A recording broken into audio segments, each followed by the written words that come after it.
Chair সরানো লাগবে না, তুমি নিজে সরো।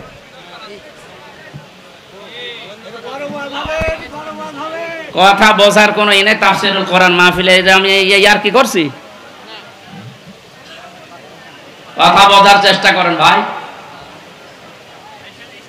আল্লাহ রাব্বুল আলামিন পাখির ডানাটা এই জন্যই দিয়েছেন মানুষকে বোঝাতে, পৃথিবীর বান্দা বান্দিরা, তোমার মা আর বাবা যখন শেষ বয়সে চলে যাবে, তারা যেন তোমার এই পাখির ডানার মতো হাতের যে ছায়া এর নিচে পড়ার পরে যেন একটা আনন্দ অনুভব করে যে আমার হামজা থাকতে অন্তত আমার আর কোনো চিন্তা নেই। মহেশপুরবাসী কত আলেম এখানে বসে আছে, হাজারো মানুষ আমরা, বলেন তো আমাদের মা আর বাবা এখন শেষ বয়সে এসে এইটা বলার মতো স্কোপ পাচ্ছে? আল্লাহ রাব্বুল আলামিন মায়ের কথা 3 বার দেওয়ার জন্য তারাই বহুবচন দিলেন, আর বাবার কথা 1 বার দিয়েছেন। আমি যেটা পর্যন্ত এটা নিয়ে এসেছিলাম, নেই থেকে শুরু করে পর্যন্ত যিনি নিয়ে আসলেন, কারো সাহায্য যার লাগেনি। মার বাবার এই যে স্ফলিঙ্গ দিয়ে নাপাক পানিটা দিয়ে তাফসীরে পড়েছি, আল্লাহ 8টা জিনিস বানিয়েছিলেন: রক্ত, গোশত, চর্বি আর চামড়া, চুল, রগ, হাড় আর পর্দা। 8টা জিনিস যখন মায়ের রেহেমের ভেতরে এক হয়ে যায়, আল্লাহ পাক তখন ফেরেশতাদেরকে বলে, আমি আল্লাহ আমার রব নামের কারণে 5টা জিনিস একে দান করব। ওয়াজআলা লাকুমুস সামআ ওয়াল আবসারা ওয়াল আফইদা ইলা আখিরিল আয়াত। সূরা নাহলের 78 নম্বর আয়াতের মাঝের অংশে আল্লাহ জানিয়েছেন শ্রবণ শক্তি, দর্শন শক্তি, বাক শক্তি, আকেল শক্তি আর ঘ্রাণ শক্তি, এই 5টা আমি আল্লাহ নিজে তাকে দান করেছি। একটাও যদি কম দিতাম, দুনিয়ায় আসতো ওই লোকটা কিন্তু অপূর্ণাঙ্গ হয়ে। এখানে অনেকাংশ মানুষ আমরা সব পূর্ণাঙ্গ মানুষ, কয়েকজন হয়তো আছে বিকলাঙ্গ, অন্ধ, ন্যাংরা, কিন্তু হাজারো মানুষ আমরা সব পূর্ণাঙ্গ মানুষ। আল্লাহ নিজের পক্ষ থেকে একটাও যদি কম দিত, তো কি অবস্থা হতো সারা জীবন আপনি ভাবেন। আল্লাহ পাক এই জন্যই জানিয়েছেন, হে পৃথিবীর মানুষেরা, নেই থেকে শুরু করে উল্লেখ করার মতো একটা জায়গায় তোরে নিয়ে আসলাম, এরপরও আমার সাথে তোর নাফরমানি কমে না। কাইফা তাকফুরুনা বিল্লাহি ওয়া কুনতুম আমওয়াতান ইলা আখিরি আয়াত। বালাগাত মানতিক যারা পড়ায় বা জানে, কাইফা শব্দটা 11টা বিষয়ের আগে আল্লাহ ব্যবহার করেন। কাইফা শব্দের প্রথম ব্যবহার হচ্ছে মানতিকের কায়দায়। আল্লাহর বিশ্বাস হতে চায় না এমন জায়গাকে আল্লাহ কাইফা দিয়ে শুরু করেন। এটা এতক্ষণ যেটা বলছিলাম, বীর্য থেকে শুরু করে এ পর্যন্ত আনার পেছনে কারো কোনো অবদান নেই। মার বাবা শুধু এক বিছানায় ছিল, এতটুকু তাদের কাজ। বাকি যা করার বলেন তো কে করেছে? এই মানুষ এখান থেকে হামজা পর্যন্ত হবার পরে যখন নাফরমানি করে, তখন আল্লাহ কাইফা শব্দ দিয়ে শুরু করেছেন যে কি করে নাফরমানি করে আমারও বিশ্বাস হয় না। কাবার গেলাপ ধরে মানুষ কিন্তু ষষ্ঠ চক্করে এইটাই বলে এসেছি আমরা, রব্বুল আলামিন আমি তোমার গোলাম হিসাবে, বান্দা হিসাবে বহু কিছু আমাকে তুমি দিয়েছো, ওই যে বীর্য থেকে পর্যন্ত, কিন্তু তুমি আমার মালিক হিসাবে আমার তো কিছু দেওয়া দরকার। আমি তো কিছুই তোমার আজ পর্যন্ত দিতে পারলাম না, তবে একটা জিনিস আমার আছে পুঁজি।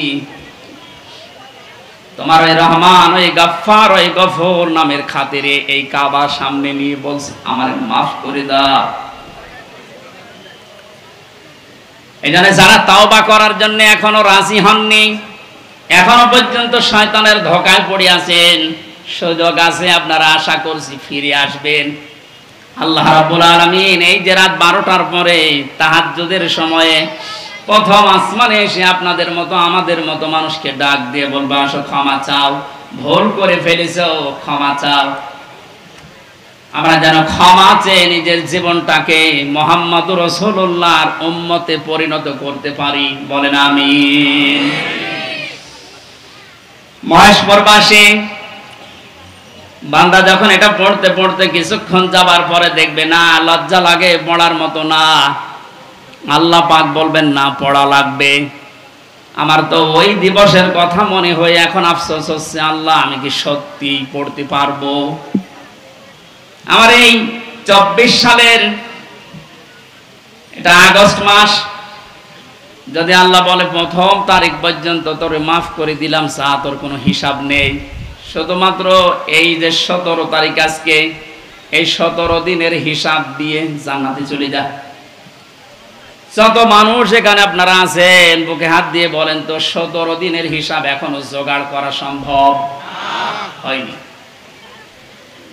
অথচ যে হাদিস পড়েছিলাম নবীজি বলেন মা তাজালু কদামা বানি আদম আবদি ইয়াউমাল কিয়ামাতি হাত্তা ইসালান খামসিন। কিয়ামতের এই কঠিন ময়দানে প্রতিটি মানুষকে আল্লাহ তার নিজের সামনে দাঁড় করাবেন, প্রত্যেককেই 5টা করে প্রশ্নের উত্তর জিজ্ঞাসা করবে। 5টা প্রশ্নের সঠিক জবাব দেওয়া ছাড়া কেউ সামনেও যেতে পারবে না, পেছনেও যেতে পারবে না, জায়গায় দাঁড়িয়ে থাকবে। শুধু মাইক ফাটিয়ে টেবিল ফাটিয়ে ফেলেন না, নিজের সাথে মিলান তো। জালেমদের কথা তো বাদই দিলাম, আমরা যারা মজলুম আছি তারা নিজেদের দিকে এই 5টা বিষয় একটু মিলাই। গোজামিল দিয়ে উত্তর দিলে হবে না, নকল করে গোপালগঞ্জের মতো পাশ করে চাকরি পেলে হচ্ছে না। এ প্লাস পাওয়ার পরও আমাদেরকে দেয় না, আর ওরা 2.5 পেয়ে চাকরি পেয়ে যাচ্ছে।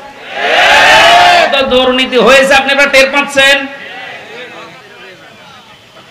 বাস্তবতায় মিলিয়েছেন আপনি একবারও যে এই লোকটা নিজে আল্লাহর সামনে দাঁড়িয়ে আছে? আপনি নিজে মনে করেন দাঁড়িয়ে যখন আছে, আল্লাহ জিজ্ঞাসা করছেন আওনান উমরিহি ফিমা আফনা, হামজা বলো তো দেখি, একটা জীবন দিয়েছিলাম 60 বছরের, এই 60 বছরে কি করলে? জবাব সঠিকটা দাও। 2 নম্বরের বিষয় আল্লাহ দিয়েছেন যুবকদের বিষয়, এবং শাবাবিহি ফিমা আবলা, একটা যৌবন কাল দিয়েছিলাম। 15 থেকে শুরু করে 45 বছরে যে বিশাল একটা যৌবন কাল, এটা কোন কোন কাজে লাগিয়েছে বলো? আর যেহেতু যুবকদের কারণে দেশটা স্বাধীন হয়ে গেল, এই যুবকগুলো নাই পার পেয়ে যাচ্ছে। আমরা যারা যুবক আছি এই স্বাধীন দেশে এখনো পর্যন্ত পরিবর্তন হচ্ছে না, কি জবাব দেব বলেন? আমার কিন্তু 60 বছরের ভেতরে যৌবন কালটা ছিল। আল্লাহ আলাদা করে যৌবন কালের কথা নবীজি বললেন কেন? এই কারণেই জানিয়েছে, কারণ যুবকদের দ্বারাই সব কিছু পরিবর্তন করা সম্ভব, যেটা আমরা দেখতে পেলাম। এই যুবকদেরকে আমি আজকে এই মাহফিলে আহ্বান জানাই, শুধু এইটাই না, যেহেতু পরিবর্তন হওয়া আরম্ভ হয়েছে, সংস্কার হওয়া শুরু হয়ে গেছে, আগামীর বাংলাদেশকে ইসলামের হাতে তুলে দিয়ে আপনারা ক্ষান্ত হবে। যুবকরা যদি ইচ্ছা করে এটা করা সম্ভব কিনা বলেন তো?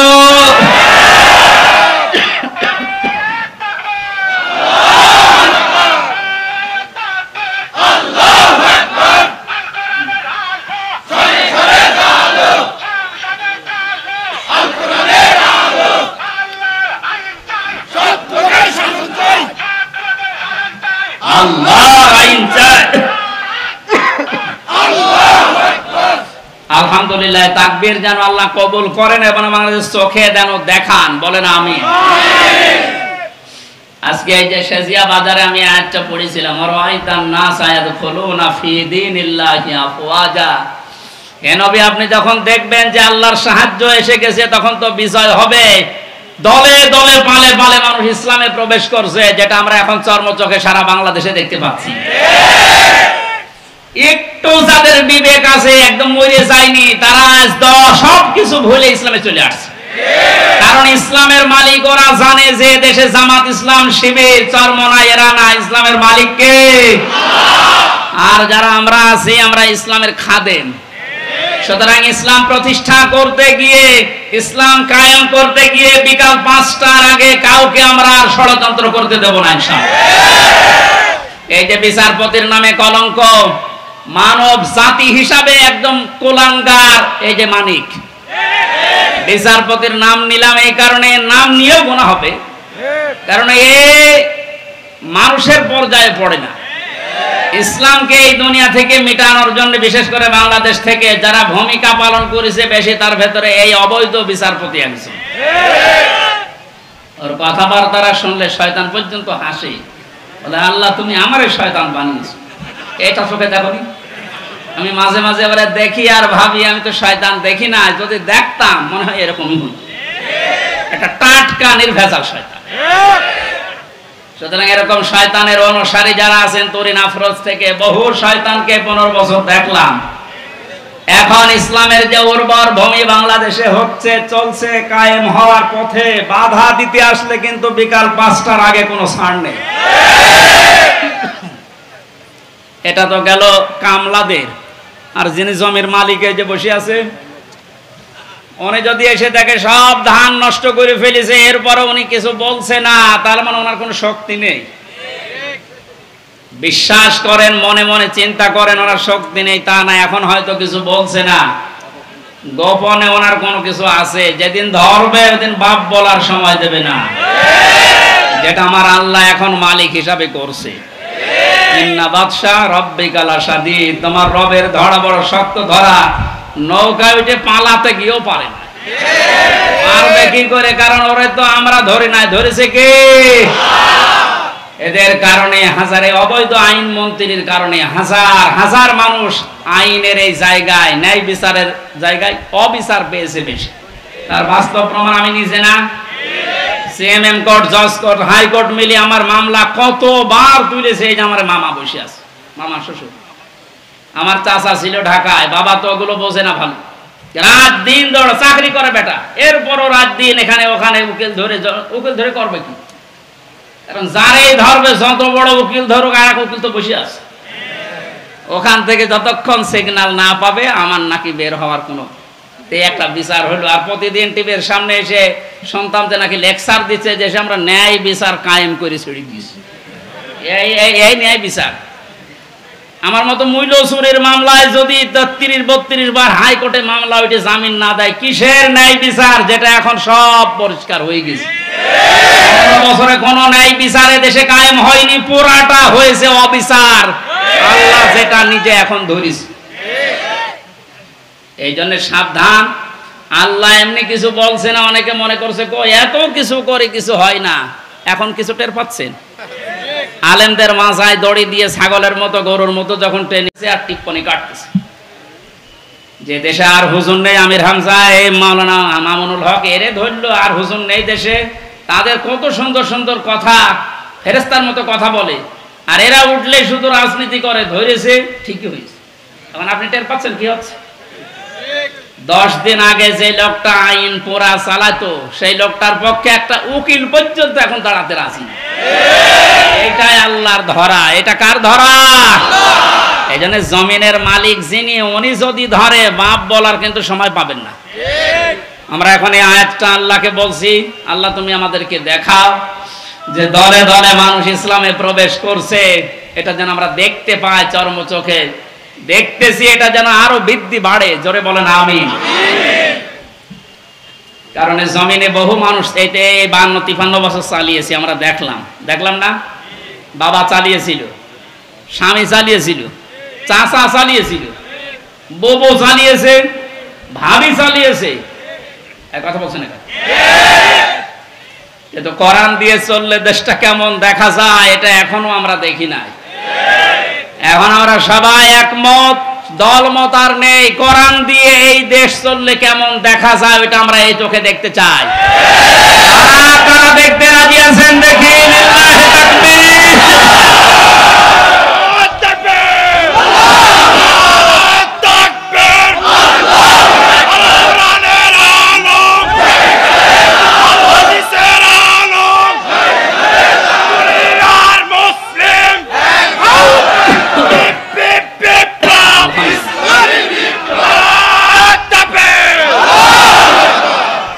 কোরআনের খাদেম আমরা যারা এখানে বসে আছি, আমাদের কোনো টেনশন নেই। কায়েম হলেও এদেশে ভালো, না হলেও আমার কোনো লস নেই। আমার বেতন আছে বিকাল 5টায়, তার নাম জান্নাত, ওটা আল্লাহ আমাকে দেবে। কারণ বিকাল 5টা পর্যন্ত জমিটা একটু দেখে শুনে রাখতে পারলে উনি যেমন বেতন দেবে, আল্লাহ আমাদেরকে জমিনে কাজ করার জন্য বেতন দিতে পারে না? বেতন পাওয়ার আশায় আছে। কিয়ামতের ভয়াবহতার কথা আজকের তেলাওয়াতকৃত আয়াতগুলোতে ছিল। যেহেতু আমরা বলেছিলাম 1 ঘন্টা, এজন্য খুব তাড়াতাড়ি করছি, সামারাইজ করছি। আল্লাহ রাব্বুল আলামিন সূরা হাক্কাত 52টা আয়াত দিয়েছেন। কিয়ামতের যে ভয়াবহ দৃশ্য, এগুলো আল্লাহ তুলে ধরেছেন প্রথম থেকে। পুরাটা তাফসীর করতে গেলে অনেক সময় লাগবে। সামনে আরো 2টা মাহফিলে এলাকায় আছে, আমরা ওখানে ধারাবাহিকভাবে বলবো ইনশাআল্লাহ। আজকে খুব কম সময় নিচ্ছি। হাক্কাতের 19 থেকে শুরু করে যতটুকু পারা যায়। আল্লাহ রাব্বুল আলামিন বলেন, ফাআম্মা মান উতিয়া কিতাবাহু বিয়ামিনিহি ফায়াকুলু হাউমুকরাউ কিতাবিয়া। কিছু তথ্য আছে, নতুন আলেমরা যারা, জ্ঞানী মানুষ যারা, ভালো করে শুনবেন। আল্লাহ পাক বলেন, কিয়ামতের কঠিন ময়দানে যেদিন বিচার শুরু হবে, ফাকাইফা তাত্তাকুনা ইন কাফারতুম ইয়াওমা ইয়াজালুল বিলদানা শিবা। এত কঠিন ভয়ঙ্কর সালসালা অবস্থা তৈরি করব, যুবক মানুষ বুড়ো হয়ে যাবে। ও বাংলার মুসলমানেরা, 8টা বছর যে লোকটা আয়না ঘরে ছিল, আজকে দেখতে পেলাম। এই যে ব্যারিস্টার আরমান, যুবক বয়সের যে ছবি, 8 বছরে তার অবস্থান কোথায় গিয়ে দাঁড়িয়েছে আপনি তাকান। তা তো 8টা বছর জুলুমের স্টিম রোলার চলার কারণে তার অবস্থা এখন এই। অথচ আল্লাহ জানিয়েছেন কিয়ামতে এমন ভয়াবহ অবস্থা তৈরি করব, দৃশ্য দেখেই মানুষ সঙ্গে সঙ্গে, যুবক মানুষ বুড়ো হয়ে যাবে। ওনার বুড়ো হতে সময় লেগেছে 8 বছর, কিয়ামতে আমার বুড়ো হতে সময় লাগবে কয়দিন? মুহূর্তের ভেতরে চোখের পলক পড়তে বুড়ো হয়ে যাবে যুবক মানুষ। কি অবস্থা হবে এবার ভাবেন। ইয়াউমা ইয়াফিরুল মারউ মিন আখি, প্রথমেই পালাবে মানুষ দেখলেই তার আপন ভাই থেকে। উম্মিহি ওয়া আবি, তার মায়ের কাছ থেকে, বাবার কাছ থেকে। ফাসিলাতিহি আল্লাতী তুবি, আল্লাহ পাক বলেন তার জ্ঞাতি গোষ্ঠী, তাকে যারা আশ্রয় দিত, এই মানুষগুলো পালাতে থাকবে। ও দুনিয়ার মানুষেরা, পৃথিবীতে আমরা বিপদে পড়লে, হামলা মামলার শিকার হলে আগে ভাই আগিয়ে আসে, বাবা আসে, বংশের লোক আসে, জ্ঞাতি গোষ্ঠী যে দল করি ওই দলের লোক আসে। আল্লাহ পয়েন্ট আকারে ওগুলো আগে দিয়েছেন যে এইগুলো আগে পালাবে। একটা বারের জন্য আপনার বিবেকে নাড়া দেয় না যে এইগুলো যদি পালায়? যারা ধোঁকা দিয়ে অনেককে 15 বছর বোকা বানিয়ে রেখেছিল, পীরের নামে হাজার হাজার লক্ষ লক্ষ ভণ্ড বেরিয়ে, যে কোনো চিন্তা নেই আমরা আছি, ওরা আগে পালাবে। আমরা বিবেককে একটু রায় দেয় না যে মা যদি পালায়, বাবা যদি বলে না আমি বিয়ে করিনি, সন্তান পাবো কোথায়? আমার তো এই আয়াত পড়ার পরে বিশ্বাস হয়, লক্ষ কোটি পীরেরা বলবে আল্লাহ দুনিয়া আমি পীর ছিলাম, মুরিদ পাবো কোথায়? এই জন্য কোন ভণ্ডের উপরে আশা আকাঙ্ক্ষা ভরসা না করে নিজের কাজের দিকে ভরসা করেন। আল্লাহ বলেন তোকে পড়তে দেব, পড়, ধরে আমল নামাটা পড়। ফায়াকুলু হাউ মুকরাউ কিতাবিয়া ইন্নী যানানতু আন্নী মুলাকিন হিসাবিয়া। কিতাবটা হাতে নিয়ে পড়তে আরম্ভ করবে আর বলবে অবশ্যই আমি এটা বিশ্বাস করে চলতাম যে আমাকে একদিন আল্লাহর দরবারে এভাবে হিসাব দেওয়া লাগবে। শুধু এই আয়াতটাই মানুষের জীবন পরিবর্তন করে দিতে পারে। কষ্ট হচ্ছে আপনাদের? আয়াতটার তাফসিরে আমি তাবারিতে পড়েছি, খলিফাতুল মুসলিমিন হযরত ওমর রাদিয়াল্লাহু তাআলা আনহু তার সন্তানটাকে একবার ভর্তি করলেন মাদ্রাসায়। হোসাইন রাদিয়াল্লাহু তাআলা আনহু ওই সময় প্রধান বিচারপতি হযরত আলীর সন্তান, তিনিও মাদ্রাসায় পড়তে বলে কলম ফেলে দিচ্ছিলেন, বলে তুলে দাও তুলে দাও তুলে দাও। 3 বার তুলে দেওয়ার পরে প্রধান মন্ত্রীর ছেলে এজন্য একটু রাগ হয়ে গেছে, ডাক দিয়ে বলে কলম ফেলে দিতে বলো, বারবার আমারে তুলতে বলো, আমি খাদেম তোমার চাকর। হযরত হোসাইন বলে ফেলেছেন তুমি শুধু চাকর না, তুমি চাকরের বাচ্চা, খাদেমের বাচ্চা। খাদেম বাড়িতে যে আব্বাকে বলছে আব্বা আমি আর পড়বো না। কেন? আমাকে গালি দিয়েছে, ছোট করেছে আমার বন্ধুদের মাঝে, তুমি বিচার করো হোসাইনের। আজকে না, জমার দিন বিচার হবে। খুতবা দিচ্ছিলেন হযরত ওমর, ডাক দিয়ে বললেন হোসাইন এখানে আসো। বলে হ্যাঁ সামনে আসো। তুমি আমার সন্তানকে গালি দিয়েছো, খাদেমের বাচ্চা খাদেম বলে অপমান করেছো। হযরতে হোসাইন বললেন, হ্যাঁ আমি বলেছি। তিনি বলেন, কেন বললেন? হযরতে হোসাইন ওখান থেকে দাঁড়িয়ে বলে, খলিফা বুকে হাত দিয়ে বলেন তো, আপনি কি আমার নানার খাদেম ছিলেন না? হযরত ওমরের কথা বন্ধ হয়ে গেছে, চোখের পানি ফেলে বলে, আমি তো খাদেম ছিলাম, এভাবে তো ভাবি নাই। আমি যে খাদেম ছিলাম এটা না আমি তো জানি। তুমি কি লিখে দিতে পারবে যে আমি নবীর খাদেম ছিলাম তোমার নানার? কাগজ নিয়ে আসেন। খেজুর পাতা নিয়ে এসেছে, লিখে দিলেন, এই ওমর আমার নানার খাদেম ছিল, আমি দেখেছি। এতে হোসাইন ইবনে আলী সই করে দিলাম। কাগজটা হাতে নিয়ে হযরত ওমর বলেন, নবীর সাহাবীরা বিচার হয়ে গেছে। ছোট মানুষ আব্দুল্লাহ ও তো বোঝে না, বলে কি বিচার করলে বাবা? তুমি তো এখনো মারধর শুরু করনি। হযরত ওমর বলে, সন্তান যে বিচার করেছে এটা দুনিয়া না, মরণের পর কাজে লাগবে। আমি এমনি জানান্তু আন্নে মুলাকিন হিসাবিয়া, আমি বিশ্বাস করে দুনিয়ায় চলি যে আমাকে হিসাবের মুখোমুখি হওয়া লাগবে। আমি আমার 26 বছর বয়সে মুসলমান হয়েছি, বাকি এই কয় বছর ইবাদত বন্দেগী চাই করলাম, হিসাব দিতে পারবো কিনা জানি না। মারা যাওয়ার পরে কাগজটা আমার কাফনের ভেতরে দিয়ে দিও। আল্লাহ যখন আমাকে তার সামনে তুলে ডাক দিয়ে বলবে হিসাব দাও, জীবনে কিছুই যদি কবুল না হয়, এই কাগজটা আল্লাহকে দেখিয়ে বলবো, রব্বুল আলামিন তুমি আমার জীবনের কিছু যদি পছন্দ না করো, তোমার ভালো না লাগে, কাগজটার দিকে তাকাও, তোমার নবীর নাতি লিখে দিয়েছে আমি নবীর খাদেম ছিলাম, এই ওসিলাই হলেও তুমি আমারে মাফ করে দাও। জবাব দেওয়া, হিসাব দেওয়া কিয়ামতের ময়দান, এটা তাদের কোন পর্যায়ে ছিল? তারা কি বিশ্বাস করতো হিসাবিয়া? আর আমরা কোথায় আছি?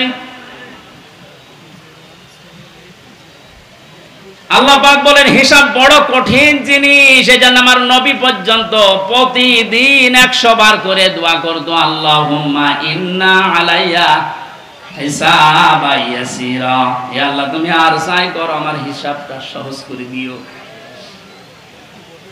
নবীজি মাঝে মাঝে বলতেন, সাহাবীরা আল্লাহর দয়া ছাড়া হিসাব দিয়ে কেউ জান্নাতে যেতে পারবে না। সাহাবীরা বলেন, হুজুর আপনি? বিশ্ব নবী বলেন, আমার সম্ভব না আল্লাহর দয়া ছাড়া হিসাব দিয়ে জান্নাতে যাওয়া।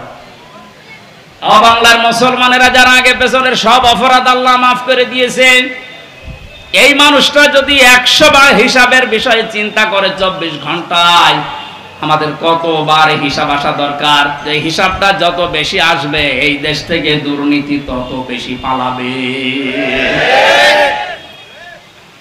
এক একটা মন্ত্রী, এক একটা নেতার ঘরে যত টাকা, যত স্বর্ণ পাওয়া যাচ্ছে, এই একটাই কারণ, এরা কোনোদিন বিশ্বাস করে না যে আর একটা জায়গা আছে যেখানে হিসাব দেওয়া লাগবে। এখন যারা দায়িত্বে আছেন, পরবর্তীতে যারা আসবেন, তারা 100 ভাগ বিশ্বাস করে ওই জায়গাগুলোতে যাবেন যে আমি আর চাই করি, আমাকে কিন্তু হিসাবের মুখোমুখি হওয়া লাগবে। বাংলার দুদক না, বাংলার বিচারপতি না, আমার যে নিয়ালাই সাল্লাল্লাহু বিআহকামিল হাকিমিন, সব চাইতে বড় বিচারপতি যিনি, ওনার সামনে আমার হিসাব দেওয়া লাগবে। কথা বলেন ঠিক কিনা? আমি হামজা সহ যত মানুষ এখানে বসে আছি, প্রত্যেককেই যেন এই আয়াতটা নিজের সাথে মিলিয়ে আল্লাহ আমাদের হিসাব যেন সহজ করে দেন, বলেন আমিন। হাওয়া ফি ঈশাতির রাদিয়া, এই লোকটাকে আল্লাহ সন্তোষজনক জীবন দান করবেন। এইদিকে তাকান এবার, যে তথ্যটা বলার জন্য এতক্ষণ পর্যন্ত এদিকে ওদিকে আমি ছড়িয়েছিলাম, এইবার সে পর্যন্ত এসেছি, আলেমদেরকে বলছি ঈশাতির রাদিয়া, আল্লাহ পাক বলেন তাকে সন্তোষজনক জীবন দান করব। সন্তোষজনক জীবন কি? ফি জান্নাতিন আলিয়া, সুউচ্চ মাকাম জান্নাত যেটা, ওখানে আল্লাহ তাকে পৌঁছিয়ে দেবেন। কুতুফুহা দানিয়া, যার ফলগুলো হাতের নাগালে এসে নাড়াচাড়া করবে। কুলু আশরাবু হানিয়াম বিমা আসলাফতুম ফিল আইয়ামিল খালিয়া, আল্লাহর পক্ষ থেকে ঘোষণা আসবে, খাও পান করো, মন মতো খাও, কারণ এই খাবারগুলো তোমাদেরকে জালেমরা দুনিয়ায় খেতে দেয়নি, এরকম আরামে জালেমরা থাকতে দেয়নি। 15 বছর অনেকে এই বাংলাদেশে নিজের স্ত্রীর কাছে রাখতে পারে নাই, নিজের ঘরে মাথা দিয়ে ঘুমাবে পারে নাই। এই কথা বলে না কেন? আম বাগানে, বাঁশ বাগানে, এমনকি ধানের ক্ষেতের ভেতরে মশারি টাঙিয়ে 15 বছর কাটিয়েছে এমন মানুষ এই দেশে আছে। আল্লাহ পাক যেন তাদেরকে হাত ধরে ধরে বলছে, কুলু ওয়াশরাবু হানিয়া বিমা আসলাফতুম ফিল আইয়ামিল খালিয়া। এতদিন যা খেতে পারোনি এখন মন মতো খাও। আমার মনে হয় সেই সময় আমাদের সামনে এসে গেছে। আল্লাহ যেন আমাদের আয়াতটা জীবনের সাথে মিলিয়ে দেন, বলেন আমিন। সন্তোষজনক এই জীবনে যাবার আগে যে বিষয়গুলো আল্লাহ সামনে নিয়ে এসেছিলেন তার 1 নম্বরে ফাআম্মা মান সাকুলাত মাওয়াজিনুহু ফাহুয়া ফি ঈশাতির রাদিয়া। মানুষকে আল্লাহ মাপ দেবেন মিজানের পাল্লায়। কিসের পাল্লায়? জবান খোলেন। মিজান মানে না, না, মিজান মানে মানদণ্ড। মিজানের পাল্লায় আল্লাহ মাপ দেবেন মানে মানদণ্ড সামনে নিয়ে আসবেন। হাইকোর্টের সামনে দেখেন একটা দাড়ি পাল্লা দেওয়া আছে, এ দাড়ি পাল্লায় ওজন দেয় কি? ওটা ন্যায় বিচারের মানদণ্ড। সরকারে দেশের মানুষকে বোঝাতে চায় সারা দেশে অবিচার হতে পারে, এই হাইকোর্টে আসলে দাড়ি পাল্লার মতো ন্যায় বিচার পাবা? দুইটাই সমান না, একটাকে একটু এদিক ওদিকে আছে, একেবারে সমান সমান দেখবেন। আজকে এই ভোলটা ভাঙা লাগবে। আমার যতটুকু ধারণা, আমি লেখাপড়া করে যা পেয়েছি, এই ভোলটা যদি বাংলার জমিনে আজ ভেঙে যায়, হাজার হাজার মানুষ সঙ্গে সঙ্গে উল্টিয়ে যাবে। দেখেন তো আপনি মেলাতে পারেন কিনা। আমি প্রথমে যে উদাহরণ দিকে 2টা জিনিসের নাম বলেছিলাম, প্রতিটি জিনিস পরিমাপ করার জন্য আলাদা আলাদা জিনিস পাওয়া যায়। আমি গত 7 দিন 8 দিন ছিলাম মালয়েশিয়া, সিঙ্গাপুর, ওইদিকে থাইল্যান্ডের। ওখানে যে আলোচনার বিষয়গুলো সাবজেক্ট আকারে দিয়েছিল তার ভেতরে মাওয়াজিন ছিল। বলে মাওয়াজিনের অর্থ আপনি বের করেন তো। একটা একটা করে 99টা অর্থ আমি আবিধান থেকে বের করেছি। এক একটা শব্দের ব্যাখ্যা করার জন্য আমার আলাদা আলাদা সময় দিয়েছে, কারণ ওই দেশে অনেক বড় বড় শিক্ষিত মানুষ স্টেজে থাকে, মসজিদের ভেতরে অথবা অডিটোরিয়ামে হয়। এখান থেকে আমি যেটা নিতে পেরেছি, এই যে মাওয়াজিনুহু দিলেন, মিজানের পাল্লার এই মাপটা যদি আপনি পরিষ্কার করতে না পারেন, ক্লিয়ার হতে না পারেন, আপনার অপরাধ প্রবণ জীবন থামবে না। প্রতিটি জিনিস পরিমাপ করার জন্য একটা উদাহরণ দিয়েছিলাম, এটা পরিমাপ করার জন্য ফিতা লাগে। চাউল পরিমাপ করার জন্য বাটখারা লাগে। কি লাগে? বলেন বলেন। তেল পরিমাপ করার জন্য লিটার লাগে, সিসি লাগে। কেউ যদি এখন তেল মাপ করার জন্য ফিতা দেয়, মাপতে পারবে? এইটা মাপ করার জন্য দাড়ি পাল্লা দেয়, মাপতে পারবে?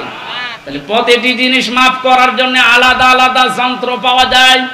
কিয়ামতে আল্লাহ ফাহুয়া ফি ঈশাতির রাদিয়া, সন্তোষজনক জীবনে আপনার পৌঁছে দেবে। এখানে যাবার আগে একটা কাজ যে করবে, মাপ। কি মাপ? মানে পরিমাপ। এই যে মিজানের পাল্লা বলছেন আপনি, মানদণ্ডে আল্লাহ মাপ দেবেন। আবার বলছি, ভালো করে শুনবেন, গীবত করবেন না কিন্তু বাইরে যে। প্রতিটি জিনিস যদি পরিমাপ করার জন্য আলাদা আলাদা যন্ত্র থাকে, কিয়ামতের দিন আল্লাহ মিজানের পাল্লায় মাপ দেবে কি? আমল। আমল কি মাপ দেবে? বলেন বলেন। আমল মানে কাজ। আমল মানে আরো জোরে বলেন। কাজ মাপার জন্য দাড়ি পাল্লা লাগে, ফিতা লাগে, লিটার লাগে। কি লাগে?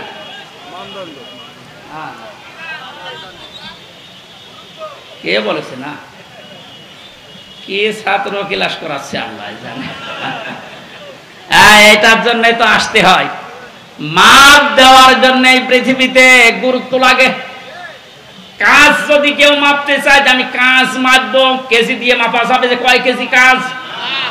আপনি কি ধরনের বিশ্বাস করেন কিয়ামতে আল্লাহ এইদিকে আমল তুলে দেবে আর এদিকে বদ আমল? আমল মানে কাজ। কাজ কি 5 কেজি হয়?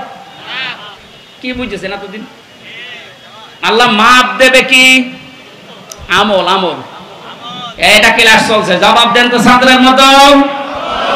আমল মানে বাংলায়, আমল মানে বাংলায়, আবার বলেন আমল মানে বাংলায়, আরবিতে আমল, আরবিতে, ইংরেজিতে ওয়ার্ক। জিনিস সবই এক, জিনিস সবই কি? এ মাথায় যেটা আছে এটার এই দেশের নাম চুল। আপনি পাকিস্তানে যে চুল কেটে দেন, কিয়ামতের আগে কাটবে না। জিনিস তো একই, নাম বিভিন্ন দেশে বিভিন্ন জিনিস, নাম এক না? জিনিস কি এক না দুই? আমল, ওয়ার্ক, কাজ সব এক। সাধারণ জ্ঞানে আমরা বুঝলাম যেটা মাপ করার জন্য দাড়ি পাল্লা, এই সিসি, লিটার, কেজি লাগে না। এটা মাপতে হলে গুরুত্ব লাগে। কাজ মাপতে হয় গুরুত্বের ভিত্তিতে। কিসে? এখন গুরুত্বের ভিত্তিতে আমল যদি, কাজ যদি, ওয়ার্ক যদি মাপতে হয়, পৃথিবীতে সবচাইতে গুরুত্বপূর্ণ কাজ আল্লাহর দৃষ্টিতে ফরজ। বলেন না কেন? এরপরে ওয়াজিব, এরপরে সুন্নাত, এরপরে নফল, এরপরে মুস্তাহাব, এরপরে মুবাহ। সিরিয়াল আকারে ধরেন। আপনি সারা জীবন মুবাহ, সুন্নাত, মুস্তাহাব হাজার হাজার করেছেন, নফল, কিন্তু ফরজ ওয়াজিব করেননি। আপনার গুরুত্ব থাকবে কাজে? বলেন। এই স্টেজের গুরুত্ব কি? এই যে সামিয়ানা আর এই খুঁটি, এই দুইটা আসল জিনিস। এর ভেতরে আরো অনেক অন্য জিনিসও আছে, না দিলেও অসুবিধা নেই। এই যে লাইট যদি না দেন, স্টেজ থাকবে না? এই টেবিলটা না দিলে থাকবে না? এটা না দিলে বিউটিফাই হবে না। কিন্তু স্টেজ তো মানুষ বলবে যে সামিয়ানা আছে, খুঁটি আছে। আপনার জীবনে ফরজ কাজ 500। কয়টা? আপনি কোরআন পড়েন, 500 শরীয়তের বিধান পাবেন। 499টা আপনি করেছেন, একটা করেননি, আপনার পুরা জীবনের সব আল্লাহ বাতিল করে দেবে। এটা বাতিল যে করিয়ে দেবে, কোথায় পেলেন? বলেন। আমি বেশি সময় নিয়ে ফেলছি, আর 5-7 মিনিট থাকবেন না? এই যে নামাজ, আমরা যারা এশার নামাজ পড়লাম, এশার নামাজের ভেতরে ফরজ ছিল 13টা, 12টা আদায় করেছে কেউ, একটা আদায় করে নাই। ওর নামাজে সওয়াব হবে 5টা। কি? 0, শূন্য, কিচ্ছু হবে না। এটা যেমন সহজে বুঝেছেন, কোরআনে কারিমে আল্লাহ 500 আয়াত শরীয়তের বিধান ফরজ এটা দিয়েছেন। 499টা মেনেছেন, একটা মানেননি। আপনার জীবনে সওয়াব হবে 0, শূন্য, কাজের কোনো গুরুত্ব নেই। কিয়ামতে আল্লাহ যখন মাপবে, একেবারে 0 হয়ে যাবে। এই পাল্লাটা ভারী হয়ে যাবে। আমি আশা করি বোঝাতে পেরেছি। এই জন্য জীবনে ফরজ যেন না বাদ যায়। কথা বুঝেছেন? নামাজ পড়া যেমন ফরজ, রোজা রাখা ফরজ, হজ করা ফরজ, সম্পদ থাকলে যাকাত দেওয়া ফরজ, দিন কায়েম করার চেষ্টা করা কি ফরজ। এইটাকে কেউ যদি রাজনীতি, দুনিয়ার কাজ মনে করে এড়িয়ে যায়, কিয়ামতে ওকে যখন আল্লাহ মাপ দেবে, কাজের গুরুত্বের ভিত্তিতে কিচ্ছু পাওয়া যাচ্ছে না। 12টা ফরজ আদায় করে একটা আদায় না করলে যেমন 0 হয়, কোনো সওয়াব হয় না। আশা করছি কথার অর্থ আপনি বুঝেছেন। এখন না বোঝার ভান করে আছেন। আমি, আমার মনে হয় আপনাকে ঝড়ে কোদাল দিলেও আর আপনি বুঝবেন না। যা বোঝার আপনি বুঝেছেন, এখন আপনি আমল করেন। এই পর্যন্ত আমরা যা পড়েছিলাম 25 নম্বর আয়াত সূরা হাক্কাতের। 26 থেকে আলোচনা হবে সামান্তা মাদ্রাসায়। কয় তারিখে যেন ওইটা? যাদবপুর বাজারে, কলেজ ময়দানে। ওখানে এই 26 আয়াত থেকে শুরু করবো। এই প্রচন্ড গরমে আর মানুষের চাপ আমি শেষ করে দিলাম। বারাকাল্লাহু লানা ওয়া লাকুম ফিল কোরআনিল আযীম। আল্লাহুম্মা আমিন। আমার ওই যে লিখে